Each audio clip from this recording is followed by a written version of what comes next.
दोस्तों, चुनाव तो हो रहे हैं, आप सबको तो पता है, लेकिन जैसा देश में माहौल है ऐसा लग ही नहीं रहा कि चुनाव है। ऐसा लग रहा है कि कोई खाने का कंपटीशन चल रहा हो। ना तो जनता की हित की कोई बात कर रहा है, ना किसी को आने वाली भविष्य की पड़ी है। जहां देखो बस या तो मछली की चर्चा है या चर्चे में 10 रुपए वाली झाल मुरी है। जैसा आजकल आप देख रहे हो, प्रधानमंत्री को देखकर प्राइम मिनिस्टर ऑफ इंडिया वाली नहीं, मास्टर शेफ ऑफ इंडिया वाली फीलिंग आ रही है। जहां देखो कुछ ना कुछ खाया जा रहा है। मोदी जी ने झाल मुरी क्या खाई, मीडिया हो या सोशल मीडिया हो, पक्ष हो या विपक्ष, सब जगह झाल मुरी हो रही है। भाई एक बात तो विपक्ष को माननी पड़ेगी, चाहे मोदी जी के लिए लाख बातें लोगों के लिए बता दे, लेकिन फिर भी लोग मोदी जी को नहीं जान रहे हैं, बल्कि मोदी जी लोगों को अच्छी तरह जान रहे हैं। मोदी जी कभी ढोल बजा करके, कभी चाय बना करके, कभी झाल मुरी खा करके अंत में चुनाव का माहौल बदल ही देते हैं। 2014 के बाद दोस्तों चाय का नाम लेते हैं तो मोदी जी दिखते हैं, लेकिन अब झाल मुरी का नाम लेंगे तो भी मोदी जी दिखेंगे। विपक्ष ने कहा कि ये सब नाटक है। अगर अचानक से झाल मुरी मोदी जी ने खाई तो दुकान के अंदर से फोटो कैसे आ गई?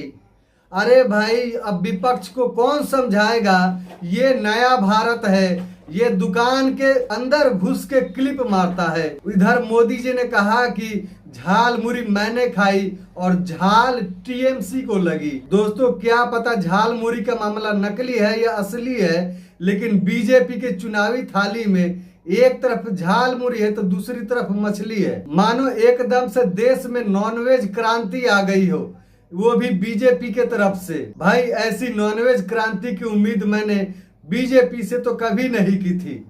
मैंने तो क्या, खुद बीजेपी के नेताओं ने भी ये उम्मीद नहीं की थी। लेकिन चुनाव तो चुनाव है दोस्तों, ऊपर से आदेश हो तो मछली को भी बाप बनाना पड़ता है। ऑन कैमरा ऐसा मछली का चटकारा लेते दिख रहे, पूरा पश्चिम बंगाल हिल गया।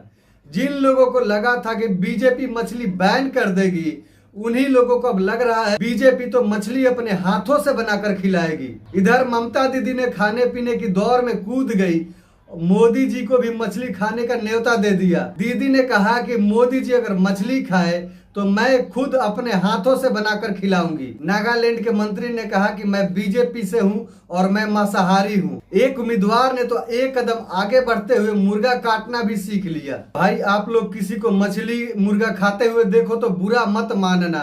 देश हित में मांस खाता हुआ वो अंधभक्त भी हो सकता है। मोदी जी ने बंगाल की जनता को कहा कि चुनाव परिणाम आएंगे तो मिठाई के साथ झाल मुरी भी बांटी जाएगी। कहने का मतलब है कि तुम मुझे खून दो, मैं तुम्हें आजादी दूंगा।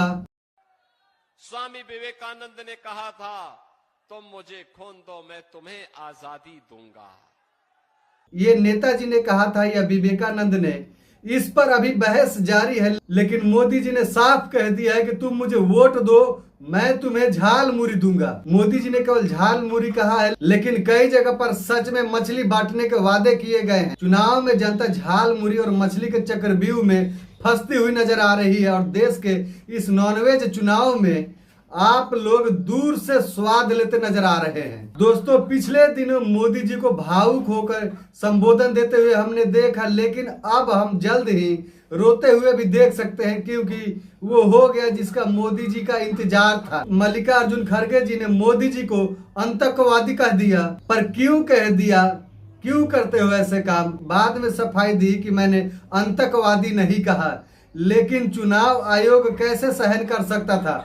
उन्होंने तुरंत कार्रवाई करते हुए नोटिस भेज दिया और 24 घंटे में जवाब मांगा। हालांकि विपक्ष का कहना है कि मोदी जी का पूरा देश का संबोधन था, वो भी एक आचार संहिता का उल्लंघन था। भाई मैं विपक्ष को समझाना चाहता हूं कि उल्लंघन अलग बात है। अपना नॉनवेज खाना अब इस मंशा से वीडियो दिखा करके लोगों की भावनाओं को चोट पहुंचा करके इसको